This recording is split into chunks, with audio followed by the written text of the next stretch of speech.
For 369 days, Ukraine defends itself against the Russian invasion. In his evening video address, President of Ukraine Volodymyr Zelensky informed that yesterday morning Russia conducted another attack with Iranian drones. Most of them were shot down, 11 out of 14.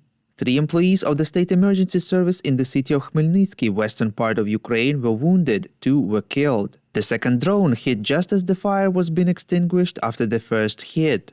According to Zelensky, that is why Ukraine needs the aviation component of the air defense, modern combat aircraft, to protect the entire territory of Ukraine from Russian terror. Air defense is complete only when it is backed by modern aviation, stressed Zelensky. The president of Ukraine said that the situation near Bakhmut is getting more and more difficult. The enemy is constantly destroying everything that can be used to protect Ukraine's positions, to gain a foothold and ensure defense, stressed Zelensky. He is constantly in touch with the commanders. The president expressed gratitude to each and every person who is heroically defending this direction and other directions in Donbass. Deputy Defense Minister Hanna Maliar informed that the Russian army is increasing the intensity of offensive actions using the tactics of exhaustion and total destruction, reports Hromadske Radio. At the same time, according to her, the enemy is suffering significant losses, losing from 600 to 1,000 people every day. Maliar stressed that Ukrainian troops are conducting active defensive actions in conditions of quantitative superiority of the enemy. In an interview with Voice of America, head of Defense Intelligence of Ukraine, Kyrylo Budanov, said that Russia is not ready for a long-term war due to limited resources, although it tries to demonstrate the opposite. Budanov also emphasized that the next 3 months will be very active and will determine the further course of events. Earlier, Defense Intelligence informed that Russia is changing its tactics of using missiles against Ukraine, as it is running out not only on high-precision missiles, but of missiles armament in general, reports Ukrainska Pravda. According to intelligence information, Moscow has less than 100 high-precision cruise missiles left, and they are able to manufacture not more than 30-40 missiles per month. That is why invaders plan to increase their offensive potential by using aircrafts more frequently. U.S. State Department spokesman Ned Price said that China's possible assistance to Russia with weapons will have tragic consequences, first of all for the people of Ukraine, and raise questions from other countries regarding Beijing's policy, reports Ukrinform. According to Price, it would also be a very clear signal for countries around the world about China's lies that it does not take a side in this war. Earlier, the United States President Joe Biden said that the U.S. will react if China supplies Russia with weapons for the war against Ukraine. Ukraine Defense Intelligence Chief Kyrylo Budanov believes that China will not agree to supply weapons to Russia as of now. In an interview with Voice of America, Budanov said that he does not see any signs that such things are even being discussed.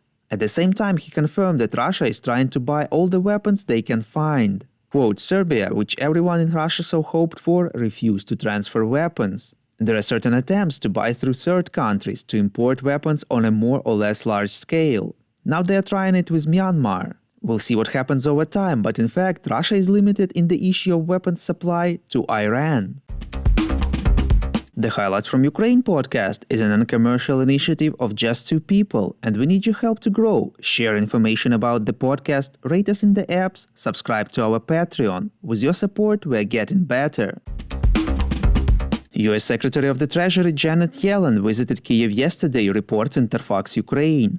She informed that since the beginning of the full-scale war, U.S. assistance to Ukraine in the field of security, economy, humanitarian and social support has amounted to about $50 billion. In particular, according to her, $14 billion has already been provided to support the economic resilience of Ukraine, and in the near future it is planned to provide another $8 billion. Yellen emphasized that they applaud the efforts that President Zelensky is making to ensure accountability and effective management of the financial resources that Ukraine receives from donors so that the international support that comes to the country is transparent. Among other things, according to Prime Minister Denis Shmyhal, during the meeting, the parties discussed the sanctions pressure on Russia, military risk insurance in Ukraine, and the confiscation of frozen Russian assets. President Volodymyr Zelensky said in his address that at the meeting with the U.S. Secretary of the Treasury, they discussed current cooperation both at the level between Ukraine and the United States and at the level of global financial institutions, including the IMF. They discussed the needs for reconstruction in Ukraine and the restoration of justice, which means launching a real mechanism of compensation for the damage caused by this war, compensation at the cost of Russian assets. The Hungarian low-coaster Wizz Air announced that from March 14th it will suspend flights from and to Chisinau, Moldova's capital, reports European Pravda. The company explains its decision by the latest trends in Moldova and the latest high, though not urgent, security risks in the country's airspace. According to the media, since the beginning of a full-scale war, Chisinau has become one of the main aviation hubs for Ukrainians, as Ukraine's own airspace is closed for civilian aircraft. On several occasions before, Russian missiles crossed the border of Moldova, but this did not prompt airlines to stop flights to Chisinau. If you like what we do and would like to tip us, you can now do so directly to our PayPal. Check out the link in the description to this episode for more details. And as usual, you can subscribe to our Patreon. In gratitude for your help, we will give you access to a series of exclusive episodes on wartime life in Ukraine. The confusion. Guy, we talked last week about the China peace plan. Things are changing fast. It looks like the Chinese are now looking to assist the Russians even further. What are you hearing? They are, and it really is unfortunate. And it's actually unfortunate for Russia as well. China has taken advantage of the war that Putin started by becoming the only buyer. And so they're buying oil and natural gas, other commodities from Russia, but they're buying with non-convertible yuan. So the Russians have to spend the money in China. So you're not really getting real money. It's like the old days of the company store where you had to shop at the company store. So Russia has to shop at the company store. China's making a lot of money and buying oil and gas at a discount. And now they've proposed a peace plan. The peace plan has a few nice elements. Don't kill civilians. Don't invade foreign countries. Protect. But then you dig into it, and what it says is we're just going to have a ceasefire. And then we're going to have no more sanctions on Russia. And then we're not going to have a Cold War mentality where we look at power struggles between the two. So when you dissect that, what they're really saying is Russia gets to keep everything they've conquered so far, and it's like it never happened. The sanctions go away, and we're not mad at Russia anymore. The companies go back and reinvest. So it's pretty much of a non-starter, but it's China attempting to insert themselves and take advantage of a bad situation. But how does this work where during this whole period of time they are also have contemplated, and I think are now sending drones over or some other military equipment, a little bit on the hush-hush, I guess, but I don't know that there's anything on the hush-hush in the intelligence world any longer. No, and one of the things they're doing is they're sending spare parts for airplanes. You know, the major suppliers of jet engines have said, look, we're not going to resupply Russia, and China is just sending parts and ignoring it. So that's not at all unusual. It's the way they operate. You know, this is a regime that doesn't believe that they have to play by the rules. Even if they sign a contract or a treaty, they will do what they want to do. So they're ignoring international sanctions. They're proposing a deal that basically rewards Russia by letting it keep everything it's taken so far. And they're doing what they can to make sure Russia doesn't lose. And that's their real fear. They don't want Russia to lose because if you remember your history, at the end of World War I, when Russia lost to the Germans, that's when the Russian Revolution occurred. And their fear is you'd have a Russian Revolution in reverse and democracy might break out in Russia. Guy, how much should we be worried? I mean, obviously, this international diplomacy is going to go on. We know what the number is right now as we progress forward and how much we have provided in aid and military assistance. Do we have any clue what it's going to take to rebuild Ukraine? We really don't, and that's a future attraction. And actually, if the war were to end tomorrow and Russia withdrew to their own borders, you could reopen the energy trade, the natural gas and oil trade, and take a certain percent to repay the damage, and it wouldn't be devastating. You have to be careful about extracting too much from someone who's lost a war. After World War I, when Germany lost the war, the sanctions were so horrible. You had hyperinflation, and the German citizens reached the point of saying, nothing could be worse than this, and they voted in Hitler because they were so oppressed by the sanctions. So you have to be very careful that you don't, put your foot so hard on their neck that they just figure nothing could be worse than that and will rebel. But I think there is a compromise where Russia withdraws, pays a penalty in their oil and gas revenue, and Ukraine's been able to be rebuilt. You don't want to think about this in dollars and cents, but if we consider Russia one of our serious enemies, which they've pretty much said they are, for relatively little money, almost a third of the Russian army has been defeated. So for about 1%, 2% of the U.S. Defense Department, we've put a serious hole in Russia, and no Americans have been involved. It's Ukrainians doing the heavy lifting and the suffering. So on a pure dollars and cents basis, our investment in defending Ukraine has been a great return on investment.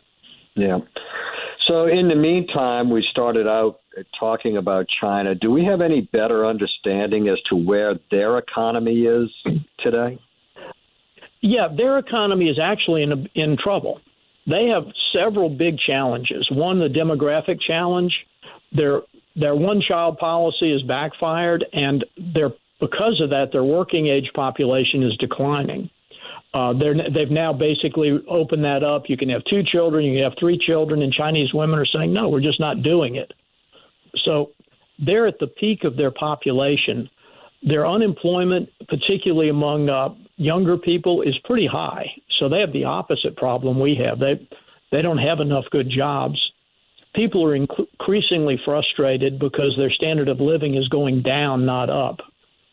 The other challenge is, we talk about the environment, and the U.S. has been getting better and better. I wish we would actually admit the progress we've made. The air is cleaner, the water's cleaner. We're doing well on the environment. We're not perfect, but my goodness, have we made progress.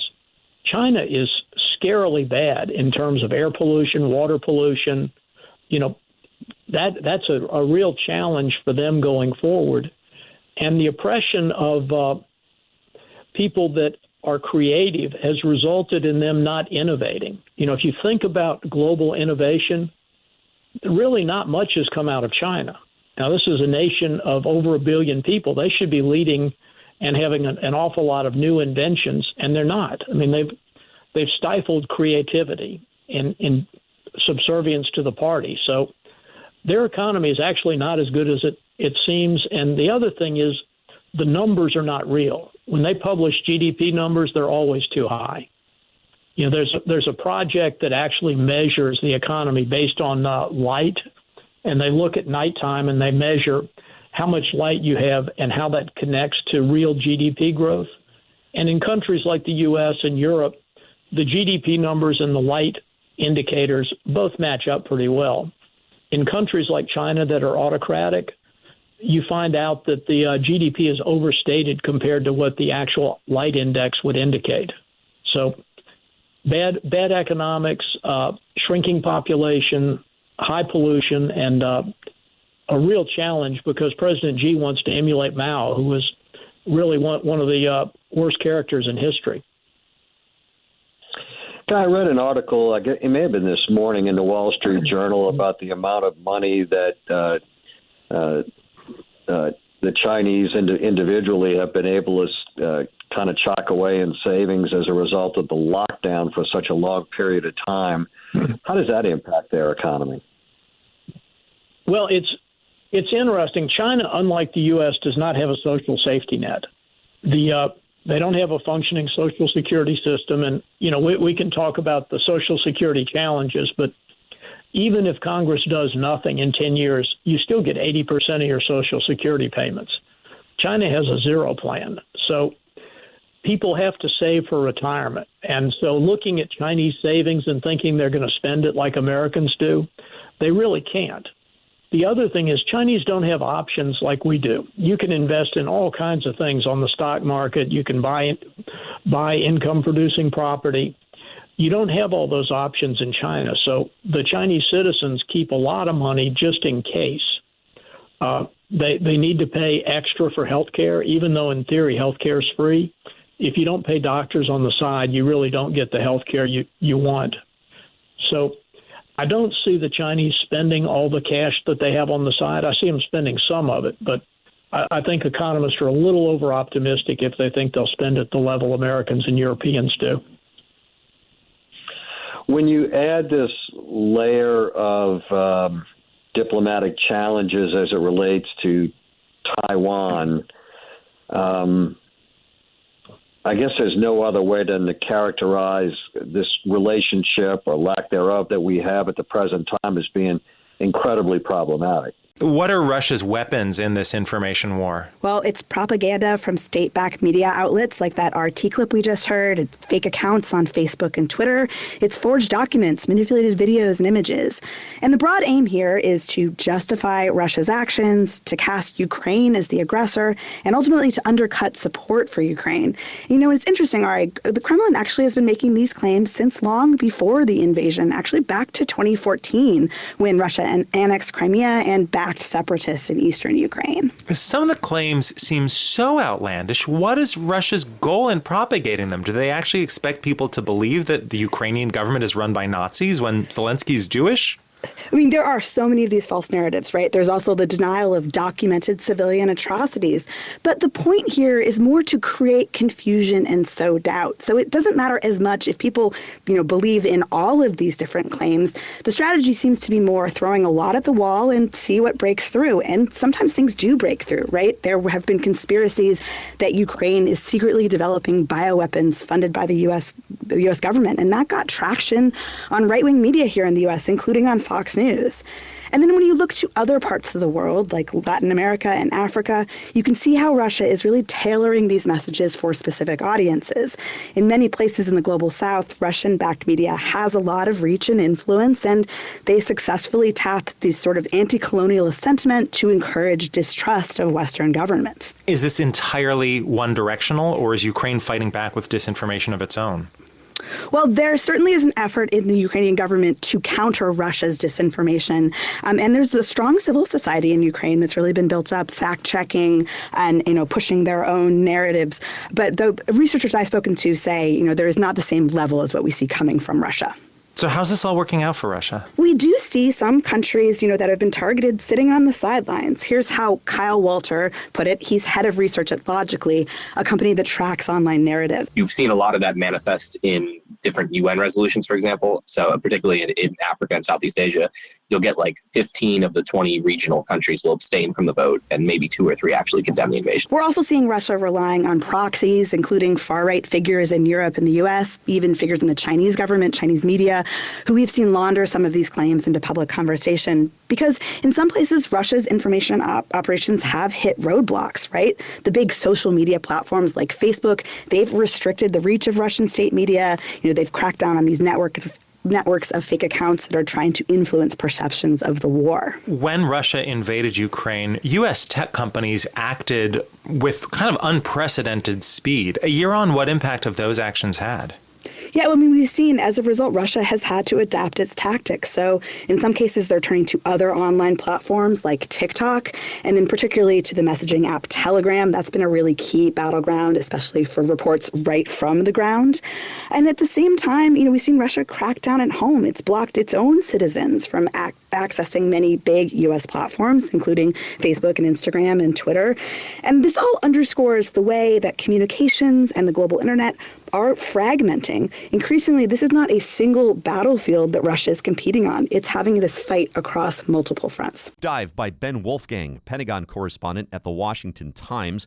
Ben, what did you piece together? One of the main things that kind of jumped out to us in reporting out this series is how wrong I think a lot of the West in particular, the U.S. and Europe, our assumptions were about what, sort of the systems that we've set up, the guardrails, if you will, what they would do to constrain future conflict. And I mean, I think there was a widespread belief, even in spite of what we've seen from Vladimir Putin before with the 2008 invasion of Georgia or the forced annexation of Crimea. I know it feels like such a long time ago. A year, has gone by very quickly. But leading up to this war, lest we forget, a lot of people, including people in Ukraine, people in NATO, people in Europe, didn't think this war was really going to happen. Even Zelensky, if you remember, was almost mocking the idea that a Russian invasion was imminent, even as troops were amassing along the border. So I think there was a widespread assumption in sort of the national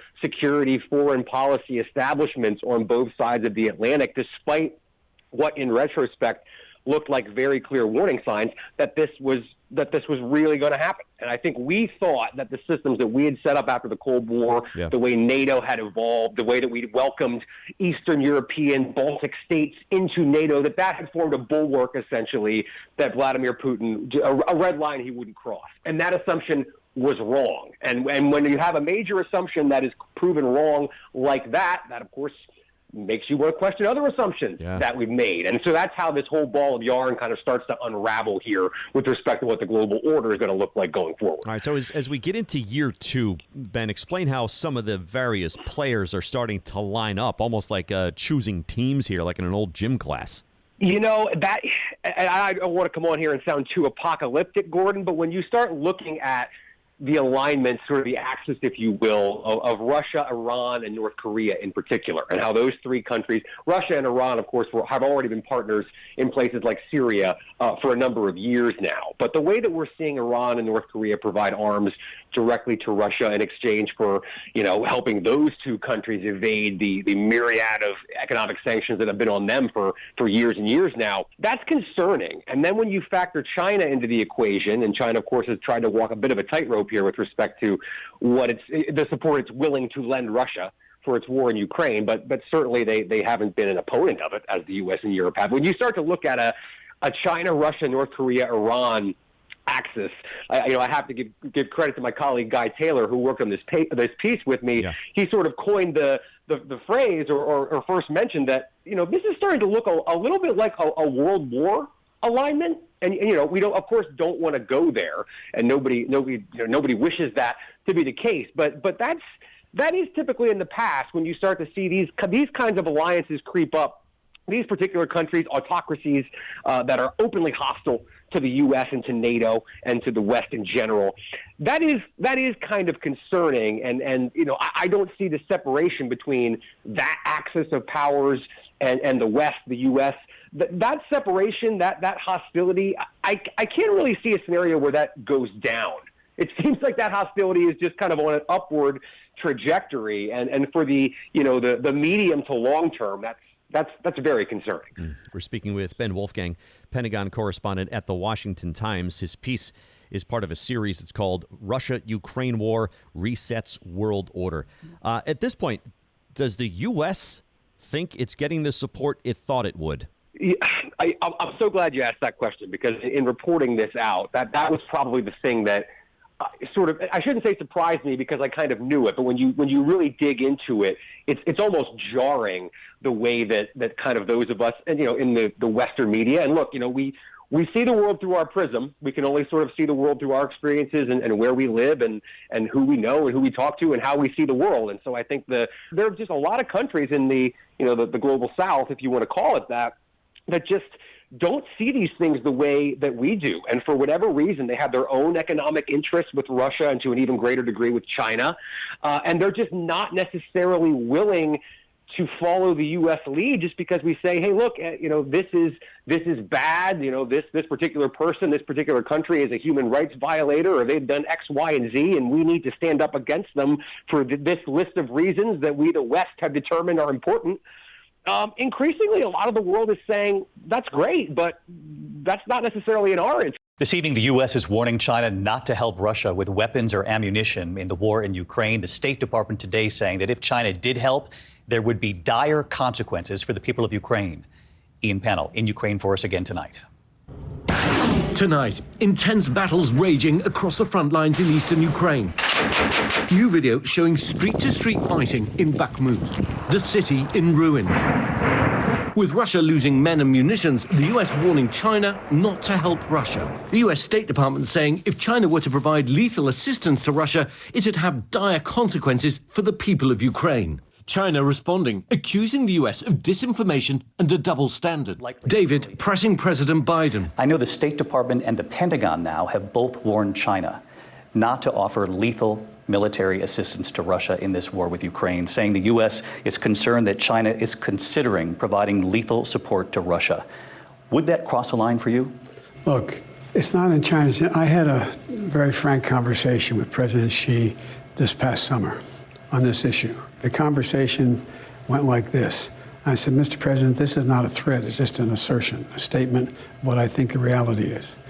You saw what happened when the rest of the world, Europe in particular, saw the brutality of what Putin was doing in Ukraine. And I said, without any government prodding, 600 American corporations left Russia, from McDonald's to Exxon to across the board. And I said, and if you are engaged in the same kind of brutality by supporting the brutality that's going on, I said, you may face the same consequence. But if they did, would that be crossing a line for you, Mr. President? It would be the same line everyone else would have crossed. In other words, we post severe sanctions on anyone who has done that. So there would be serious consequences? I'll let you characterize what they would be. We would respond. We visited the village of Kurilivka, one of many civilian areas repeatedly under Russian attack. Rita's home taking a direct strike. It's horrible, she says, but we'll hold on and hope God gives us victory.